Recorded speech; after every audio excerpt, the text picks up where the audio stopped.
लाखों साल पहले न कोई देश था, न राजा, न सीमाएं। इंसान सिर्फ जिंदा रहने के लिए लड़ रहा था। लेकिन एक दिन उसने पहली बार किसी जानवर पर नहीं, किसी इंसान पर हथियार उठाया। आखिर ऐसा क्या हुआ था? क्या पानी के लिए लड़ाई हुई? क्या जमीन के लिए, या अपने परिवार को बचाने के लिए? कैसे वही पहली झड़प आगे चलकर सेनाओं और साम्राज्यों में बदल गई? और भारत की धरती पर सबसे पुराना युद्ध कब हुआ था? इन्हीं सवालों के जवाब के लिए वीडियो अंत तक जरूर देखिए। और अगर आप ऐसी रोचक और रिसर्च की हुई डॉक्यूमेंट्री पसंद करते हैं तो चैनल को सब्सक्राइब जरूर करिए, क्योंकि ऐसी डॉक्यूमेंट्री बनाने में हमें घंटों मेहनत और रिसर्च करनी पड़ती है।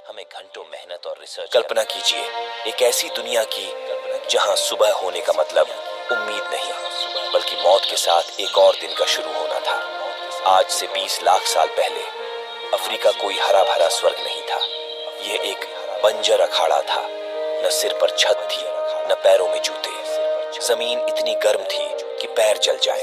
यहाँ कमजोर के लिए कोई जगह नहीं थी। जंगल का नियम साफ था, या तो झुंड में रहो या मर जाओ। यही एंट्री होती है हमारे पहले नायक की, होमो इरेक्टस। ये हम जैसे नहीं दिखते थे, लेकिन इनमें एक बात हमारे जैसी थी, साथ रहने की जिद। ये 20 से 30 लोगों की छोटी छोटी टोलियों में रहते थे, क्योंकि वो जानते थे कि इस नर्क में अकेला इंसान शेर का नाश्ता है। लेकिन सिर्फ साथ रहना काफी नहीं था। भूख मिटाने के लिए उन्हें कुछ ऐसा चाहिए था जो कुदरत ने उन्हें नहीं दिया। नुकीले पंजे। इंसान ने पत्थर उठाया, उसे दूसरे पत्थर से मारा। इसे बनाने के लिए उसे 50 से 60 बार सटीक चोट मारनी पड़ती थी, तब जाकर तैयार हुआ एशुलियन हैंड एक्स। यह इतिहास का पहला आविष्कार था। वैज्ञानिकों को जमीन के नीचे ऐसे 15 लाख साल पुराने हथियार मिले हैं। देखने में यह सिर्फ एक पत्थर का टुकड़ा था, लेकिन उस समय के लिए यह आज की AK-47 जैसा था। अब इंसान तैयार था अपने सबसे बड़े शिकार के लिए। जरा इस नजारे को देखिए। एक तरफ 12 फीट लंबे दांतों वाला 6000 किलो का पहाड़ जैसा मेहमत, और दूसरी तरफ सिर्फ 5.5 फीट का इंसान। लेकिन इंसान के पास एक प्लान था। 3-4 आदिमानवों की टोली अलग अलग होकर बंट जाता था, और अचानक हमला किया। चारों तरफ से पत्थर बरसाने लगे। कुछ लोग चिल्लाते हुए आगे बढ़े ताकि मेहमत का ध्यान भटका सके, और जैसे ही मेहमत पलटा, पीछे से सबसे ताकतवर शिकारी ने अपनी पूरी जान लगाकर हैंड एक्स औजार से उसकी टांगों पर मारा। मेहमत गिर गया। इंसान जीत गया। उस दिन उन्होंने सिर्फ मांस नहीं पाया था, उन्होंने अपनी शक्ति पहचान ली थी। उन्होंने साबित कर दिया था, अगर वे एक साथ आ जाएं, तो धरती का सबसे बड़ा जीव भी गिर सकता है। लेकिन उन्हें नहीं पता था कि यही टीम वर्क जल्द ही उनकी सबसे बड़ी बदनसीबी बनने वाला है। फिर कुदरत ने पासा पलट दिया। मौसम बदलने लगा। हवा सूखी हो गई, नदियां पतली धार में बदल गई। मेहमत झुंड गायब होने लगे। छोटे जानवर भी कम हो गए। फलदार पेड़ सूख गए। संसाधन लगभग 70 से 80% तक गिर चुके थे। अब सवाल यह नहीं था शिकार कैसे करें, अब सवाल था बचेगा कौन। वही 20 लोगों का समूह जो कल तक एक परिवार था, अब हर सुबह खाली पेट जाग रहा था। बुजुर्ग कमजोर पड़ रहे थे, शिकारी खाली हाथ लौट रहे थे। और तभी दूर धूल के पार एक और मानव समूह दिखा। वो भी भूखे थे, वो भी प्यासे थे, वो भी उसी सूखती नदी की ओर बढ़ रहे थे। अब पानी सिर्फ एक समूह के लिए बचा था। यहीं से भाईचारे का अंत हुआ। भूखे पेट ने दिमाग से सोचने की ताकत छीन ली। बातचीत की कोई लैंग्वेज विकसित नहीं हुई थी। विश्वास की कोई व्यवस्था नहीं थी। सिर्फ एक नियम था, जो मजबूत है वही बचेगा। वही पत्थर का हथियार जिसे मेहमत की मोटी चमड़ी काटने के लिए बनाया गया था। आज पहली बार 2 इंसानी गुट आमने सामने खड़े थे। दोनों के हाथ में वही पत्थर के भाले जो एक इंसान के सिर पर गिरा। यह इतिहास का पहला मर्डर था। उन्होंने मेहमत को मारने के लिए जो सहयोग सीखा था, आज उसी का इस्तेमाल उन्होंने अपनी ही प्रजाति को मारने के लिए किया। यह कोई महायुद्ध नहीं था, बस जिंदा रहने की एक गंदी और खूनी झड़प थी। लेकिन यह लड़ाई तो अपनों के बीच थी। दोनों की ताकत बराबर थी, दोनों के हथियार एक जैसे थे। लेकिन दोस्तों, असली युद्ध तो अब आने वाला था, जब उनके सामने खड़ा होने वाला था कोई दूसरा मानव समूह नहीं, बल्कि एक अलग प्रजाति। एक ऐसी प्रजाति जिसका शरीर उनसे अधिक चौड़ा था, जिसकी हड्डियां अधिक मजबूत थीं, और जिसका मस्तिष्क उनसे लगभग 20% बड़ा था। तो सवाल उठता है, जब ये दो प्रजातियां आमने सामने आई होंगी तो कौन बचा होगा? आज से करीब 3 लाख साल पहले अफ्रीका की कोख से एक नई प्रजाति ने जन्म लिया, होमो सेपियंस यानी हम शारीरिक रूप से इरेक्टस जितने मजबूत नहीं थे, हमारी हड्डियां पतली थीं, लेकिन हमारे पास एक ऐसा हथियार था जो किसी और के पास नहीं था, एक अपग्रेडेड दिमाग। हम सिर्फ इशारों में बात नहीं करते थे। इतिहास में पहली बार किसी प्रजाति के पास कॉम्प्लेक्स लैंग्वेज थी।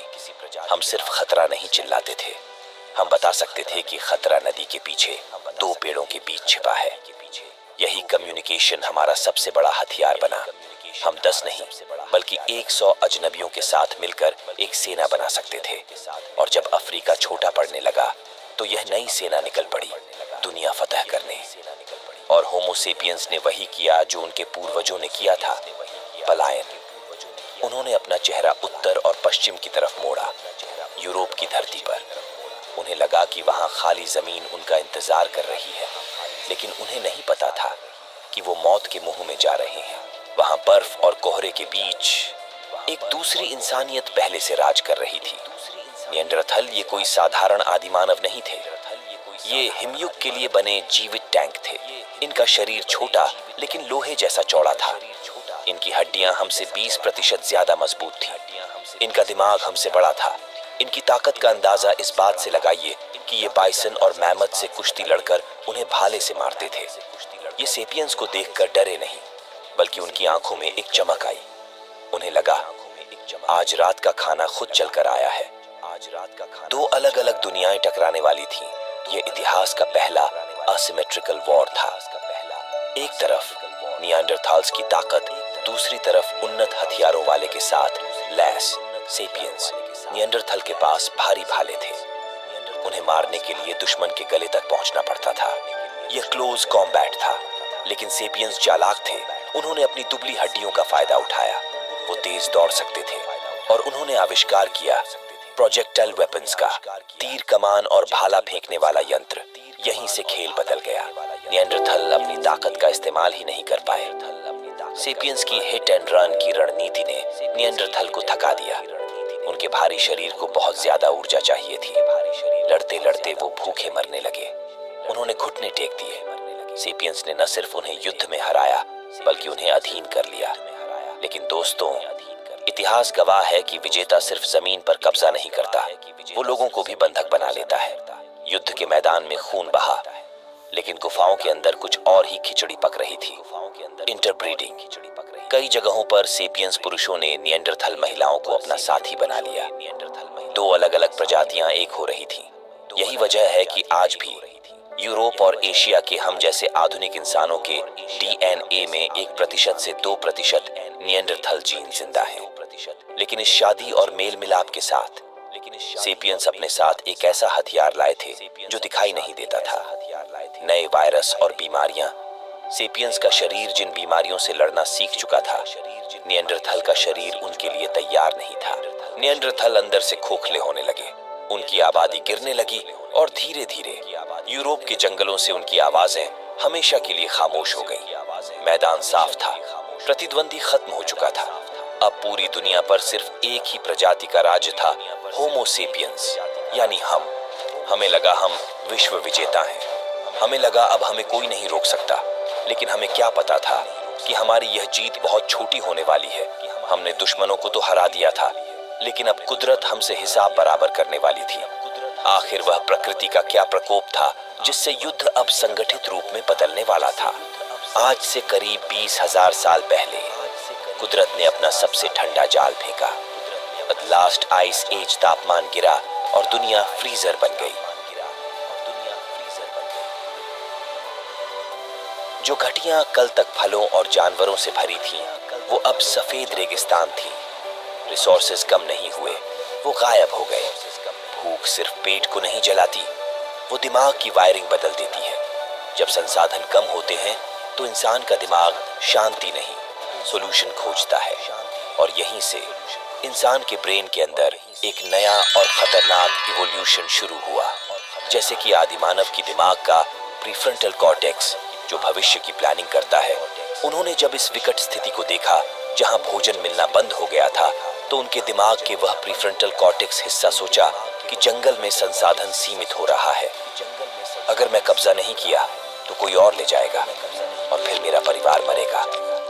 यहीं से सोच बदलती है और इसी समय शरीर में एक और प्रक्रिया चल रही थी। खून में एक रसायन बहता है, ऑक्सीटोसिन। ये वही रसायन है जो हमें अपने बच्चों से जोड़ता है, अपने कबीले से प्रेम करवाता है, एक दूसरे के लिए मरने को तैयार करता है। लेकिन इसका एक दूसरा चेहरा भी है। जितना यह अपने लोगों के लिए प्यार बढ़ाता है, उतना ही बाहर वालों के लिए दूरी और शक भी बढ़ाता है। दिमाग दुनिया को बांट देता है। लोग, यह ह्यूमन एवोल्यूशन का सीधा प्रभाव यूरोप की एक जमी हुई घाटी में रह रहे दो समूह पर पड़ रहा था। ऊपर पहाड़ी पर था नेमन कबीला, जिसमें 30 से 40 सदस्यों का एक समूह था जिसका सरदार केलन था। इस आइस एज ने उनका सब कुछ छीन लिया था। भूख के कारण उनके बच्चे रोते रोते सो जाते थे। आग बुझने को थी। नीचे सुरक्षित गुफा में था टकला कबीला, जिनके सरदार था बारा। उनके समूह गर्मियों में मेहनत की थी। सूखे मेवे जमा किए थे, शहद रखा था, मांस सुखाकर बचाया था। नीचे जीवन था, ऊपर भूख। एक रात हवा के साथ मांस की खुशबू ऊपर तक पहुंची। केलन चुप खड़ा रहा। उसकी आंखें गुफा की आग पर टिकी थी। अब वह तर्क नहीं सुन रहा था। उसके कानों में सिर्फ अपने बच्चों की रोने की आवाज गूंज रही थी। अगर आज नहीं लिया तो कल वे नहीं बचेंगे।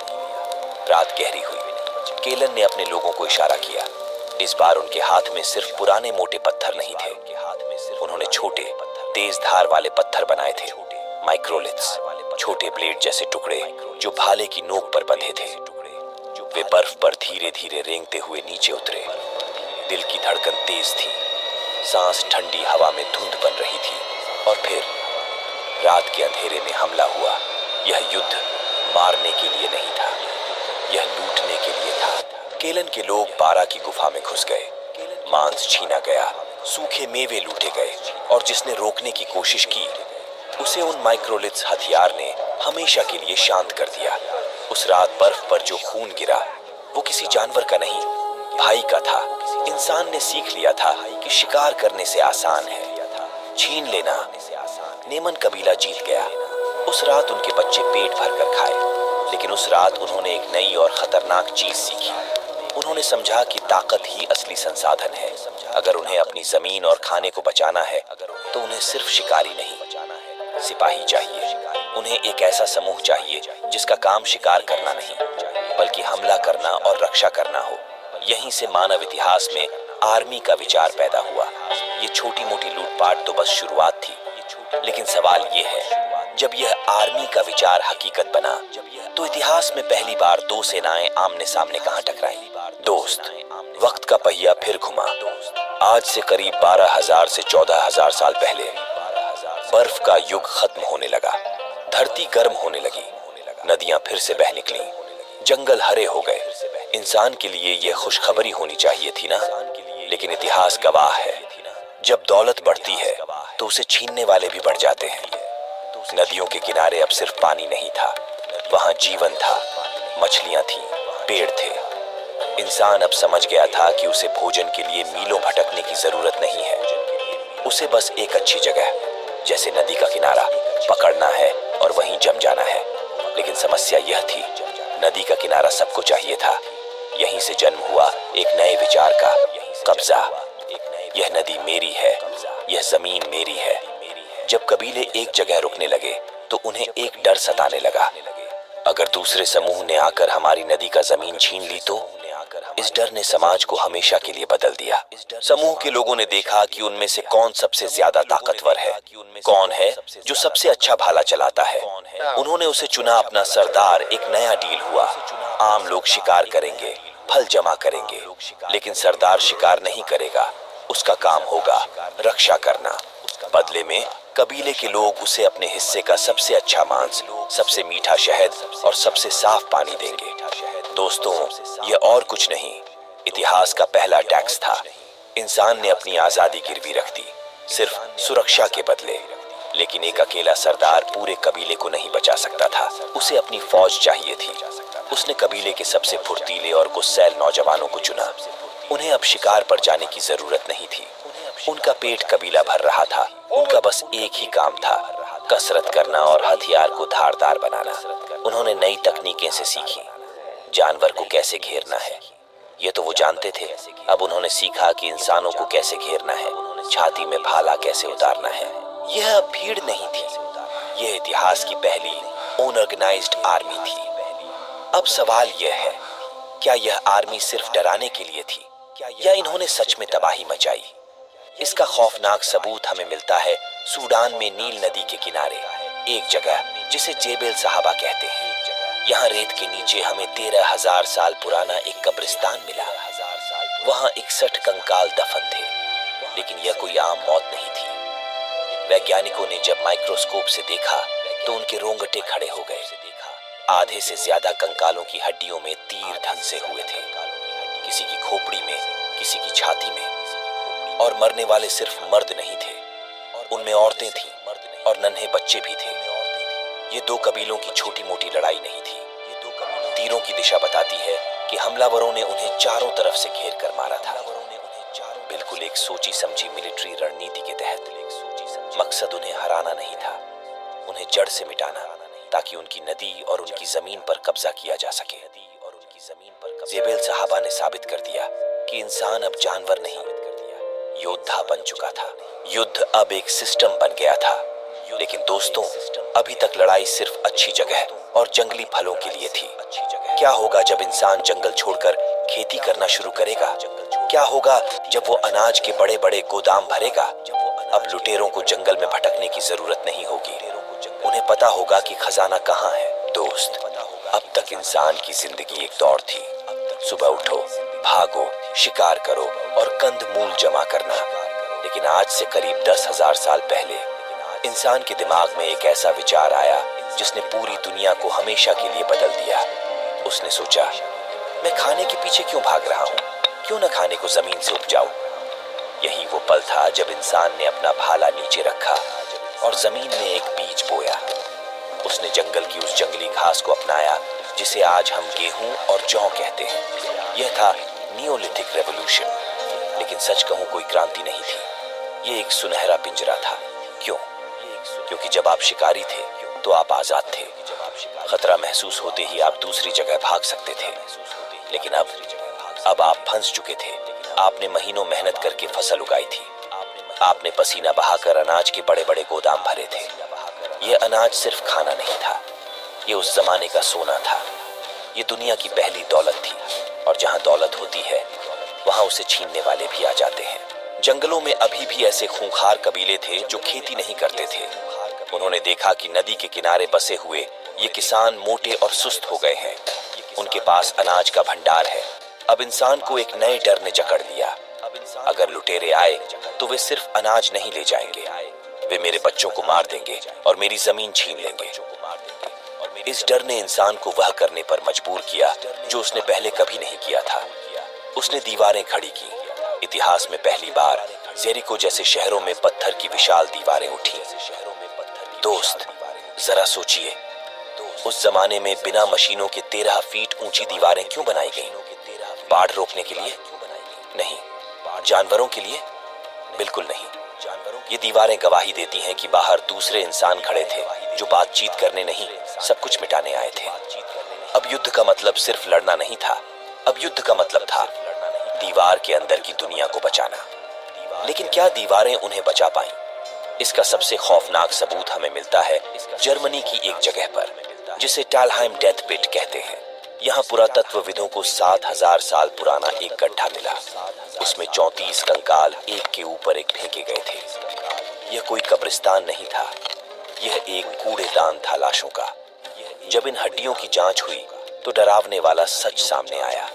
इनमें मर्द थे, औरतें थीं और बच्चे भी थे। सबके सिर पर एक ही तरह के निशान थे, स्टोन एक्स के वार, और कईयों की पीठ पर तीर लगे थे। मतलब वो भाग रहे थे और उन्हें पीछे से मारा गया। ये जेबेल साहबा जैसी झड़प नहीं थी। यहाँ मकसद डराना नहीं था, यहाँ मकसद था पूरे गांव का सफाया। ये इतिहास का वह काला पन्ना है जो बताता है कि खेती ने हमें सभ्य तो बनाया, लेकिन हमारे युद्धों को क्रूर कर दिया। एक पूरा समुदाय खत्म कर दिया गया। ताकि दूसरा समुदाय उनके खेतों पर कब्जा कर सके। क्या होगा जब खेत बचाने वाला इंसान दूसरों की जमीन जीतने का सपना देखने लगे? क्या होगा जब पत्थर की जगह धातु हाथ में आ जाए? दोस्त, अब तक इंसान जो लड़ाई लड़ रहा था वो पेट की लड़ाई थी। एक कबीला दूसरे कबीले को इसलिए मार रहा था क्योंकि उसे शहद चाहिए था, उसे फल चाहिए थे, या उसे नदी का पानी चाहिए था। लेकिन अब इतिहास का गियर बदलने वाला था। इंसान ने जमीन के नीचे एक ऐसा जादुई पत्थर खोज लिया था जिसे आग में तपाने पर वो लाल होता और ठंडा होने पर दुश्मन की खोपड़ी से भी ज्यादा मजबूत। यह था ब्रॉन्ज धातु। अब लड़ाई फल के लिए नहीं थी, अब लड़ाई थी खदानों और संसाधनों के लिए। क्योंकि जिसके पास कॉपर और टिन टिन की खदानें थीं, उसके पास ब्रॉन्ज था, और जिसके पास ब्रॉन्ज था उसके पास शक्ति थी। लकड़ी और पत्थर के भालों का जमाना गया।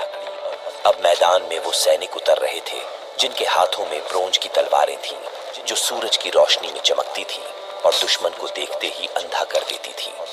उनके सिर पर तांबे के हेलमेट थे जिन पर पत्थर के वॉर का कोई असर नहीं होता था। अब युद्ध कोई पार्ट टाइम काम नहीं रहा कि खेती छोड़ी और लड़ने चले गए। अब युद्ध एक प्रोफेशन बन चुका था। शहरों के बीच से सिटी स्टेट्स का उदय हुआ। जैसे कि मेसोपोटामिया में सुमेर और मिस्र, यहाँ पहली बार एडमिनिस्ट्रेशन और रॉयल पैलेसेज बने। राजा अब सिर्फ कबीले का मुखिया नहीं था, वह अब भगवान का प्रतिनिधि था। अब युद्ध खेत या अनाज के लिए नहीं, हथियारों की शक्ति दिखाने और नए इलाकों पर आक्रमण करने के लिए होने लगा। और इसका सबसे बड़ा सबूत हमें मिलता है आज के इजराइल के पास, एक जगह पर जिसे कहते हैं मेगिद्दो, जहां 1457 ईसा पूर्व एक घमासान युद्ध हुआ था।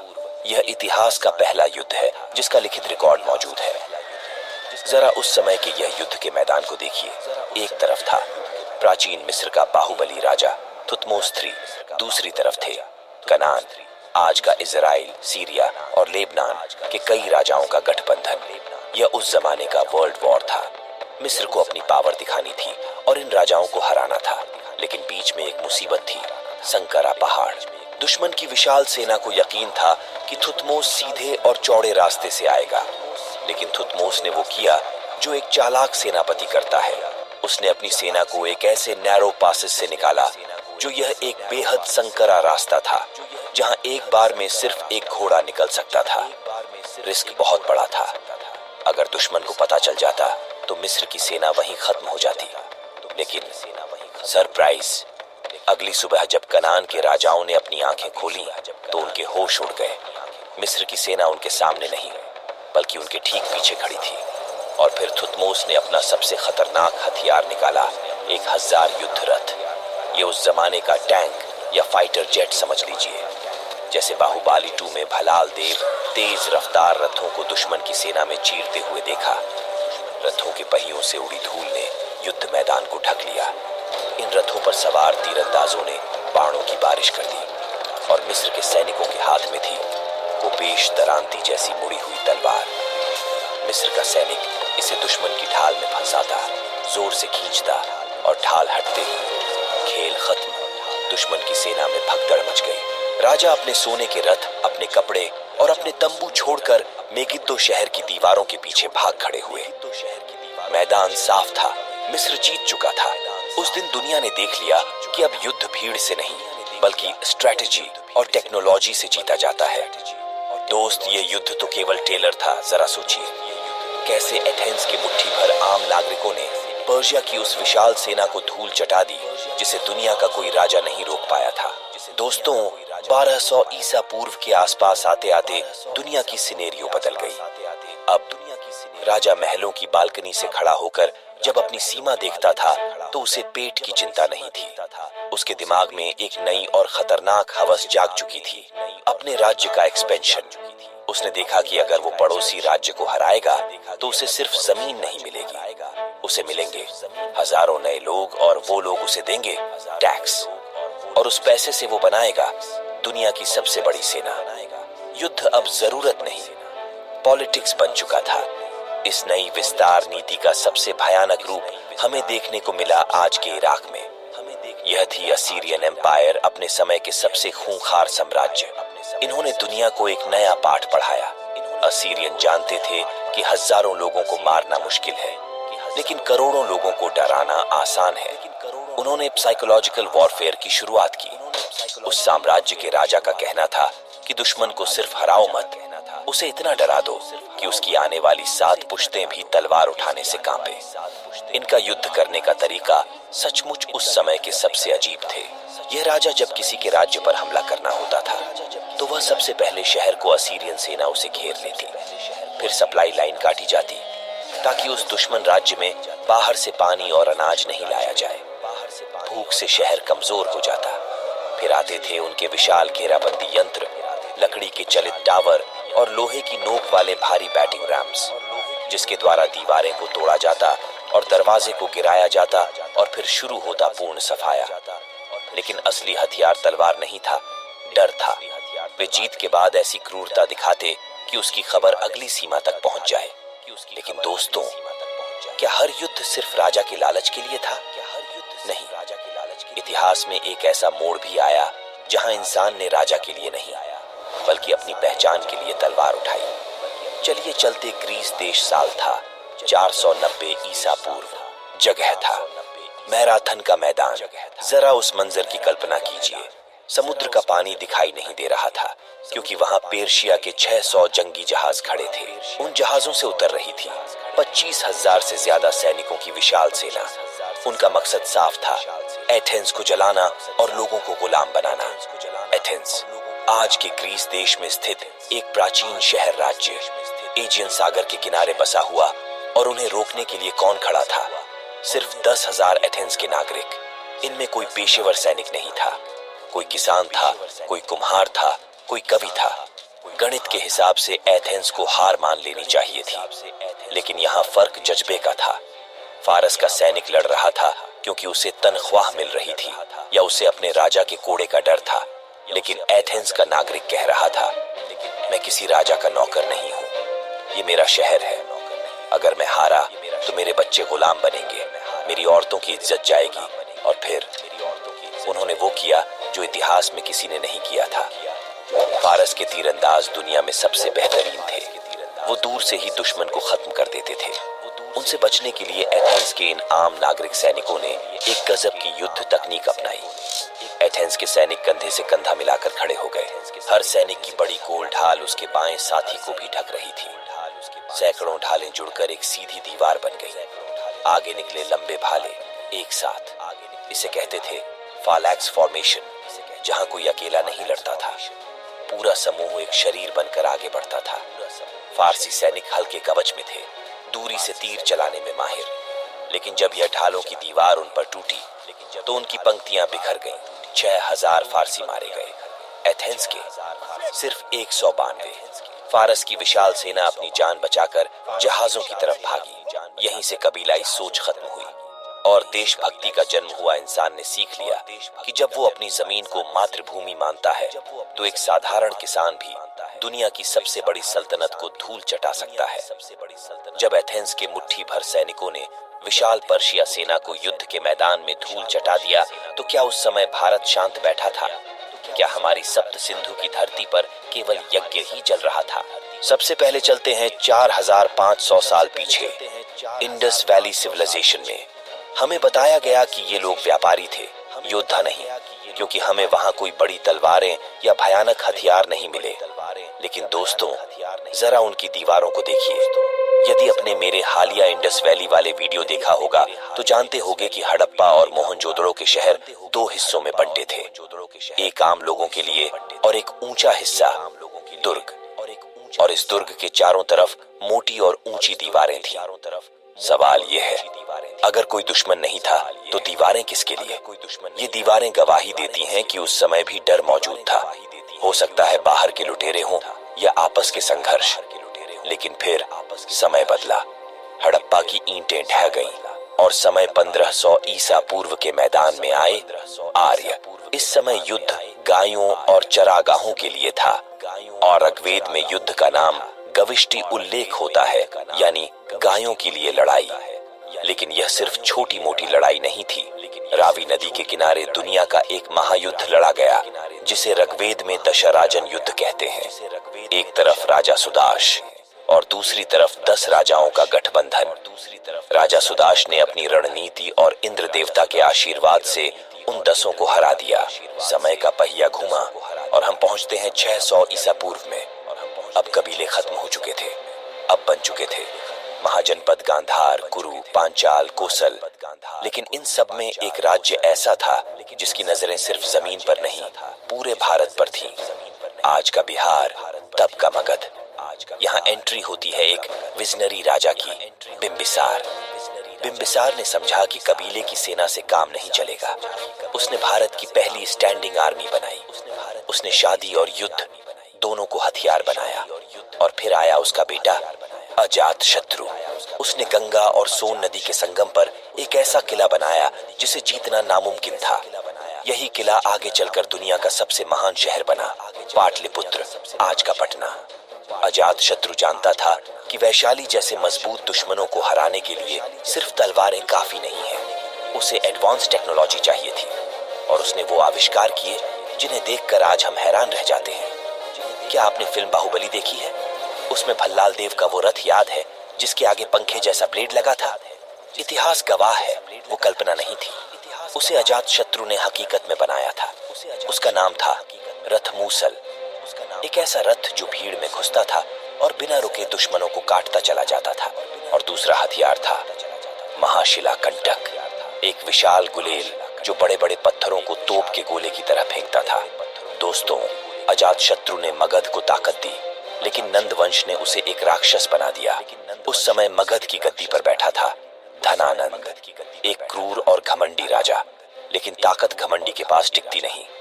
धनानंद ने एक ब्राह्मण चाणक्य का अपमान किया।